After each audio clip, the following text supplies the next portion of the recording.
मैंने उनसे पूछा कि हम अखंड भारत की बात करते हैं, तो अखंड भारत की क्या ठोस योजना है? उन्होंने कहा अखंड भारत की हमारे पास कोई ठोस योजना नहीं है। अब इसके बाद तो किसी प्रश्न करने की गुंजाइश ही खत्म हो गई। मैंने ये डिसाइड कर लिया कि मैं संघ से अलग हो जाऊंगा। जब बौद्धिक परीक्षा में पूछा गया कि आप आगे आपकी क्या एक्टिविटी रहेंगी संघ के लिए, तो मैंने कहा 3 साल तक मैं 3 घंटे रोज़ आरएसएस को दूंगा और 3 साल बाद आरएसएस से अलग हो जाऊंगा। तो उन्होंने कहा क्यों? मैंने कहा आपके पास कोई समाधान ही नहीं है, कोई सोल्यूशन नहीं है, देश की समस्याओं का हल नहीं है, गरीबी बेरोजगारी की तो बात ही नहीं करते हो। एक और मेरे से सवाल पूछा गया वहाँ पर कि आप यहाँ से जाने के बाद बीजेपी के लिए क्या करेंगे?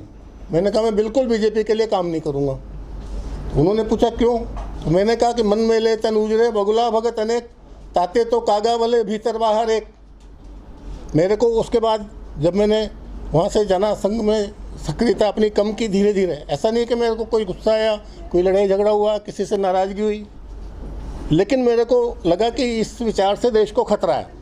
बिना विचारे, बिना कोई योजना बनाए इस तरह की बातें क्यों की जाती हैं? इनका कोई तो इरादा होगा।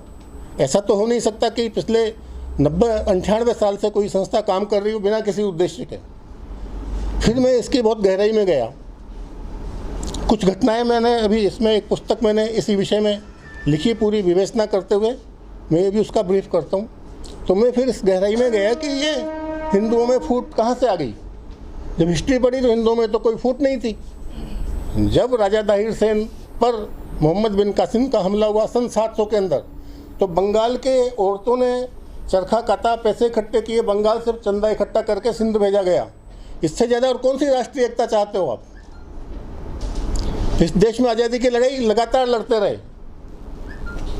जो हेमचंद्र विक्रमादित्य था, उसकी सेना में अफगान लड़ाके थे जो मुगलों से लड़ते थे। महाराणा प्रताप की सेना में सेनापति इनका हकीम खां सूर था। अकबर का सेनापति मान सिंह था। ये धर्म के झगड़े कहाँ थे? अगर धर्म के झगड़े होते तो पिछले इतने सालों में हिंदू कहाँ से बसते? तब मैं इनकी हिस्ट्री को मैंने और टटोलते देखा कि ये कहाँ पर इनका कोई टर्निंग पॉइंट कहाँ से मिलता है, कहाँ से पता चलता है कि इनकी असलियत क्या है।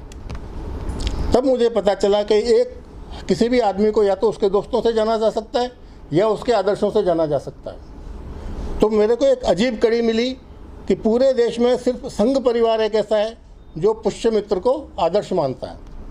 तो उस पुष्यमित्र ने परेड के दौरान, बौद्ध राजा था वृहदर्थ, उसकी हत्या कर दी। उसके बाद वो सत्ता में आ गया। उसके बाद बौद्ध भिक्षुओं का कत्लेआम हुआ। इस देश से बौद्धों का सफाया कर दिया गया। अब आप कहते हैं कि उनको मुसलमानों से परेशानी, उनको तो बौद्धों से भी परेशानी है। अभी आपने देखा किस तरह से एक राजेंद्र गौतम, उनको पद से सिर्फ इसलिए हटा दिया गया कि उन्होंने कुछ ऐसी बात कह दी जो हिंदुओं को गवारा नहीं थी। ये कोई दादागिरी है कि आप कहोगे उसको सब देवता मानेंगे? अगर मैं हिंदू हूँ तो मोहम्मद साहब में आस्था क्यों होगी? और मोहम्मद साहब में आस्था होगी तो मैं मुसलमान बन जाऊँगा। फिर हिंदू देवी देवताओं को क्यों मानूंगा? तो अगर उसने ये कह दिया कि मैं फलां देवी देवता को नहीं मानता हूँ, तो नहीं मानता, उसमें क्या दादागिरी है? आपकी ज़बरदस्ती है कि उसको मानना पड़ेगा। और जो व्यवस्था परिवर्तन की बात कर रहे हैं, उन्होंने जो उनके मंत्री हैं 9 महीने तक जेल में हैं, उनको उन्होंने पद से नहीं हटाया और इस आदमी को एक जरा से मुद्दे पर उन्होंने पद से हटा दिया। तो इससे पता चलता है कि इनकी अलग से मानसिकता क्या है। तो इससे पता चला कि ये संघ का असली एजेंडा बुद्ध के खिलाफ है, मुसलमानों के खिलाफ है। इसका मतलब कुछ और है, ये असली एजेंडा इनका नहीं है। जब इसकी और हम गहराई में गए, हमने और हिस्ट्री देखी, तो मैंने सोचा कि 1925 में देश के हालात क्या थे, इसको समझा जाए। जब हमने समझा तो पता चला कि 1925 में जब डॉक्टर हेडगेवार ने संघ की स्थापना की, 250 साल पहले मुगल सत्ता समाप्त हो चुकी थी। यानी मुगलों से तो कोई खतरा था ही नहीं। मराठों का राज वहाँ पे 250 साल से महाराष्ट्र के अंदर मराठों का राज्य था। मुगलों बादशाहों से ये चौथ और संदेशमुखी वसूल किया करते थे मराठा लोग। और अंग्रेज़ों ने जो सत्ता छीनी वो मुगलों से नहीं छीनी, वो मराठों से छीनी, यानी कि हिंदुओं से छीनी।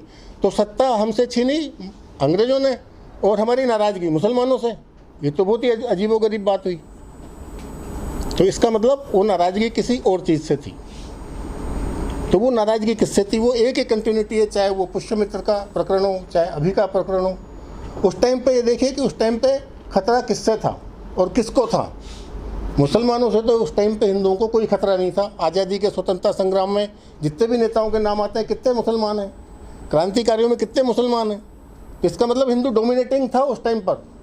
हिंदू दबा कुचला नहीं था जो इन्होंने बार बार हमारे ऊपर ब्लेम किया गया। और मेरे को ऐसा लगा कि जैसे कोई बेटा होता है, कपूत बेटा, वो हमेशा ही रोना रोता रहता है, मेरे पिताजी ने कुछ नहीं किया, मेरे दादाजी ने मकान नहीं बनाया, मेरे उनने कुछ नहीं किया। ठीक उसी तरह से संघ के लोग यही रोना रोते रहते हैं, हमारे पूर्वजों ने ये कर दिया, हमारे पूर्वजों ने ये कर दिया।